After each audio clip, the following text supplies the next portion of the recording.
Hey, welcome. This is John Munn. My podcast. Thank you for checking in, and this is our series of the big questions with me, John Munn.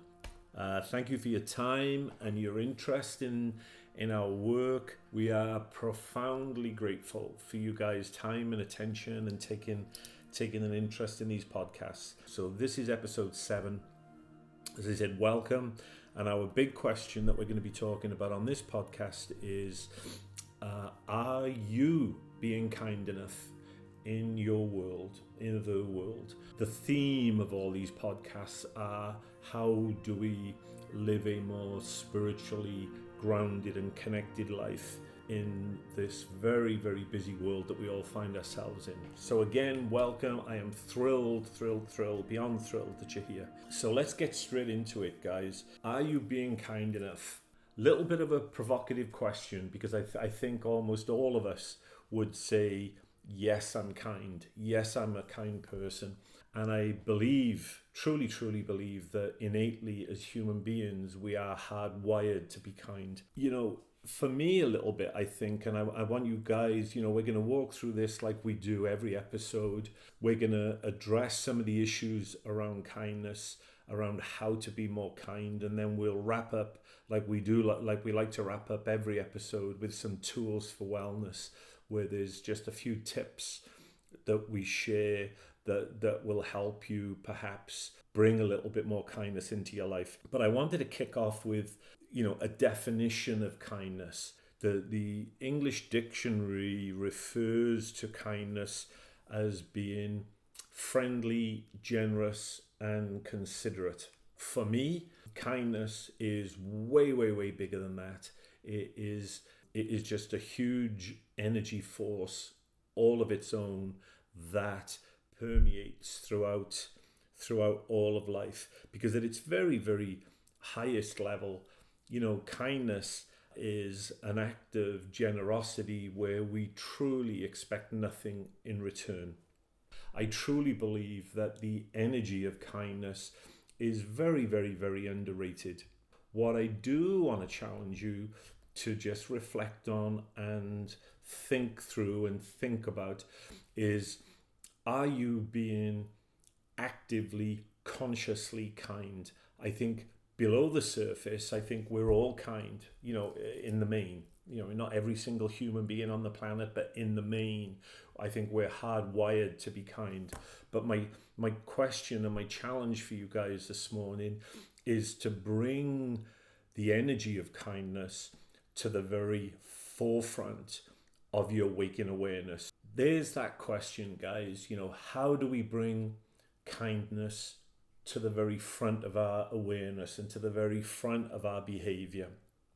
Because at the end of the day, I think one thing we could all agree on is, could us individually do with being exposed to more kindness, to giving kindness and receiving kindness in our daily lives and the planet as a whole? I think the answer to that question, I think we could all broadly agree on, is absolutely. By now, if you've tuned into a couple of the podcasts, you'll know that I'm a huge advocate of worldly change comes about, positive worldly change comes about and starts with each and every one of us on an individual basis. I've talked a number of times now about, to change the macro, which is the big, we have to change the micro, which is us personally, individually. Gandhi posed the question for all of us, which is just a beautiful way of structuring really what we're talking about today. And Gandhi challenged all of us that we each individually had to be the change that we wanted to see in the world, with all the most beautiful spiritual truths. The most beautiful and the most profound are almost always the most simple. That you and me, we have to be the change that we want to see in the world. The change in the world has to start with us individually. that kind of segues me into the concept that you have to own something to be able to give it away. In its very, very simplest terms, to be able to give a gift of anything to anybody, you first have to have that gift in your own possession. To offer kindness in the world, to offer kindness to others, we have to have that kindness within us for ourselves. I want you to just pause and reflect and consider the question, am I truly, truly, deeply kind to myself? You can't give away what you don't possess. So my question, deep, profound question that I want to ask you, and I want you to ask yourself, is, do you have within you a reservoir of kindness for you, self-kindness? Because you have to hold that reservoir deep within you before you can give kindness away. To ask yourself this question, in my experience with my work and my life, is often, no, I'm not perhaps as kind and loving and as self-caring as I should be.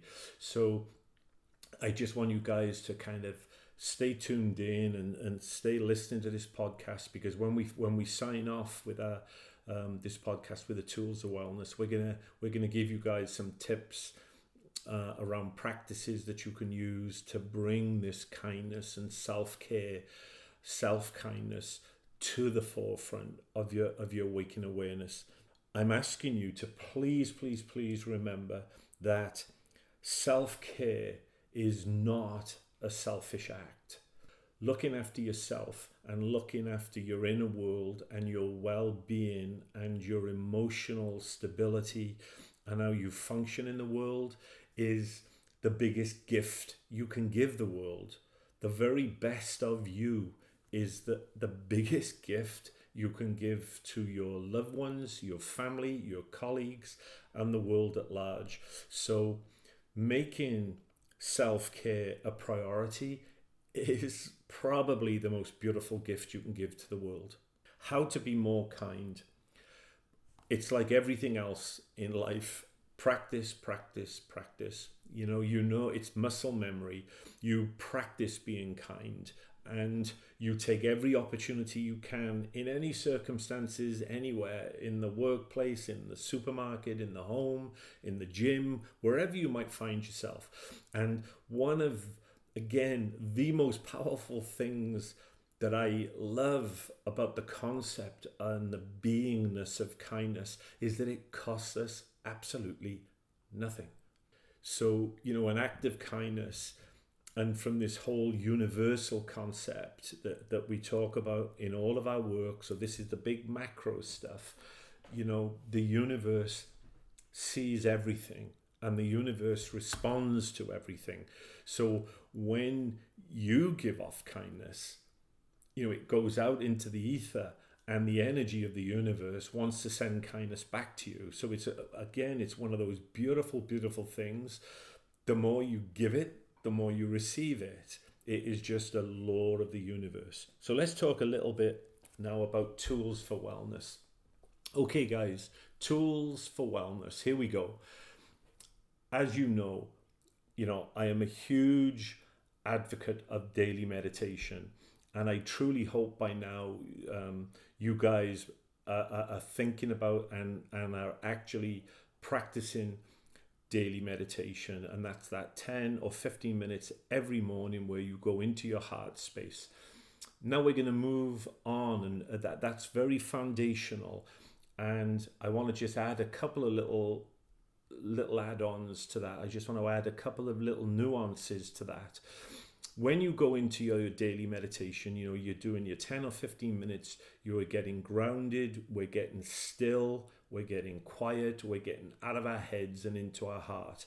Now, from this heart space, from once you're in this heart space, you're in your meditative state, as you coming out of that, as your meditation is finishing, what I really, really want you to think about adding to your meditation practice is to give your consciousness an instruction. And in this field of kindness that we're discussing and exploring today, I want you to instruct your consciousness gently, easily, flowing, nothing, I'm using the word instruct, but I don't want that to sound too harsh, but I do want it to be meaningful. That we're going to instruct our consciousness to stay in our heart space throughout the day, because an innate part of your heart space is kindness itself. And it's once you are connected to that, firstly, remind yourself throughout the day, I'm going to make my decisions from my heart space. I'm going to get into my heart and see what the wisdom of my heart is telling me about any given situation, any given decision I have to make, any given circumstance I might find myself in. I'm going to go to my heart place first. I want you to just gently say to yourself and instruct your consciousness and instruct your awareness, I am going to try to live more and more and more from my heart space. I am going to try to make my decisions using my heart mind, using the innate wisdom and consciousness and awareness that is deep, deep, deep within my own heart. So guys, that's our episode this week, and I hope you enjoyed it. I hope it gave you some things to think about. As always, it's my joy and it's my pleasure, and I feel so blessed that you're here on this journey with me, and I'm on your journey with you. And just one last question, I guess, for you to think about. Many years ago, one of the biggest teachers in my life, and I'm probably talking 20 plus years ago, that the group were talking about lessons and ways of being in the world, and he said it's really, really simple. All you've got to do is can you be kind, loving and supportive to all of life in all circumstances, no matter what? And do that, and you're catapulting kind of straight to the mountaintop, the metaphoric mountaintop. And it's such a simple thing, but can you do that? So, and if we can, I mean, what a beautiful way to reorientate our lives based on this concept of kindness. Can we be kind, loving and supportive to all of life in all circumstances, no matter what? Because I do think, guys, if we all try it, and if enough of us do it, we'll see the world transform before our very eyes. So that's me, done. Episode 7 over. Thank you, guys. I love you, and please check us out, johnmunn.com, the YouTube channel, TikToks, and obviously these podcasts. And I thank you and love you for your time and attention. Okay, see you next time, guys. Thanks. Bye.